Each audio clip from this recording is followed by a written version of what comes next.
Channapatna by election ನಮಗೆ ಸಾಲದ ಹೊರೆಯನ್ನು ಹೊರಿಸಿದ್ದಾರೆ. ಎಲೆಕ್ಷನ್ ಖಾಲಿ ಆದ್ದರಿಂದ ನಮ್ಮ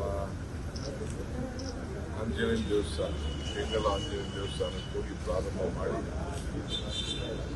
ಅದರಿಂದ ಹೊರಟು ಇಡೀ ಕ್ಷೇತ್ರಕ್ಕೆ ಹೋಗಿ ಕ್ಷೇತ್ರದ ಜನರ ಸಮಸ್ಯೆ ಆಲಿಸಿದ್ರು.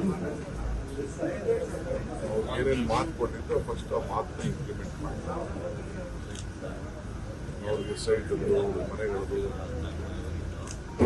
ಬೇರೆ ಬೇರೆ ಅವ್ರಿಗೆ ಏನೇನು ವಿಚಾರಗಳಿದೆ 53 ಭಾಗದ ಸಾಗುಗಳು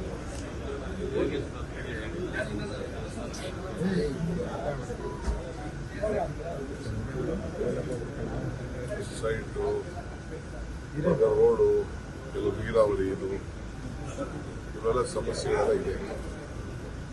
ಅವೆಲ್ಲ ಹೇಳಿದ್ದಾರೆ.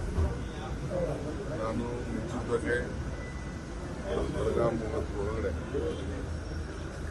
ನಾನು ಯೋಗೇಶ್ ರಾಮಲಿಂಗ ರೆಡ್ಡಿ ಅವರು ಸ್ವಲ್ಪ ಹೆಚ್ಚಾಗಿದ್ದಾರೆ.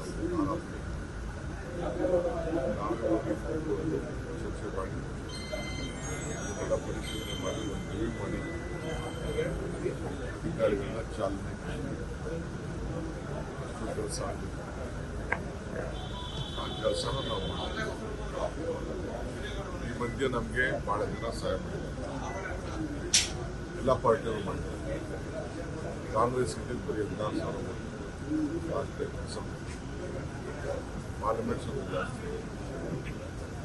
ಈಗೂ ಕೂಡ ದಳದ ಅನೇಕ ನಾಯಕರುಗಳೆಲ್ಲ ನಮಗೆ ಬೆಂಬಲವಾಗಿ ಸಪೋರ್ಟ್ ಮಾಡಿದ್ದಾರೆ. ಬಿಜೆಪಿಯವರು ಮಾಡಿದ್ದಾರೆ.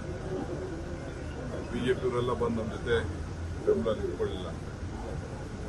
ಅವರು ಪರೋಕ್ಷವಾಗಿ ಪ್ರತ್ಯಕ್ಷವಾಗಿ ಸಹಾಯ ಮಾಡ್ತಾರೆ. ದಳದವರು ಸಹಾಯ ಮಾಡಿಲ್ಲ. ನಮಗೆ ಇಷ್ಟು ಓಟ್ ನಾವು ಅದಕ್ಕೆ ಅವಾಗೆಲ್ಲ ಅಭಿನಯಿಸಿ ಒಂದು ಅಭಿವೃದ್ಧಿ ಮಾಡ್ಕೊಂಡು ಹೋಗೋಣ. ಅದು ನಮ್ಗೆ ಇಂಪಾರ್ಟೆಂಟ್. ಕ್ರೆಡಿಟ್ ಯಾರಿಗೆ ಹೋಗ್ಬೇಕು ಅಂತ ಸರ್? ಕ್ರೆಡಿಟ್ ಯಾರಿಗೆ? ಕ್ರೆಡಿಟ್ ಅಪೂರ್ವ ಸಹೋದರರಿಗಂತೂ ಇಲ್ಲ. ಅಪೂರ್ವ ಸಹೋದರ ಕ್ರೆಡಿಟ್ ಇಲ್ಲ. ಈ ಕ್ರೆಡಿಟು ಎಲ್ಲ ನಮ್ಮ ನಾಯಕರುಗಳು ನಮ್ಮ ಮೇಲೆ ವಿಶ್ವಾಸ ಇಟ್ಟು ಅಭ್ಯರ್ಥಿ ಕಾಂಗ್ರೆಸ್ ಅಭ್ಯರ್ಥಿ ಆಡಳಿತ ಪಕ್ಷ ಒಂದು ಅವಕಾಶ ಮಾಡಿಕೊಡ್ಬೇಕು, ಗೆಲ್ಲಿಸಬೇಕು. ಯೋಗೇಶ್ಗೆ ಅಭಿವೃದ್ಧಿ ಮಾಡಲಿ, ಆಡಳಿತ ಪಕ್ಷದ ಜೊತೆ ಸೇರಲಿ ಅಂತೇಳಿ ಮತದಾರರ ತೀರ್ಪು. ಸರ್, ಜಿಲ್ಲೆಯನ್ನು ಸರ್ ಜೆಡಿಎಸ್ ಮುಕ್ತ ಜಿಲ್ಲೆ ಮಾಡಿರುವಂಥದ್ದು 4 ಕಾಂಗ್ರೆಸ್ನ ಶಾಸಕರು ಮಾಡಿದ್ದಾರೆ ಸರ್. ನಮ್ಗದೆಲ್ಲ ಮುಖ್ಯ ಅಲ್ಲ. ಏನು 19 ಇದ್ರು ಜಿಲ್ಲೆ ನಮ್ಗೆ ಮುಖ್ಯ ಅಲ್ಲ. ಜಿಲ್ಲೆ ಬೇಕಾದಷ್ಟು ಇದ್ರು.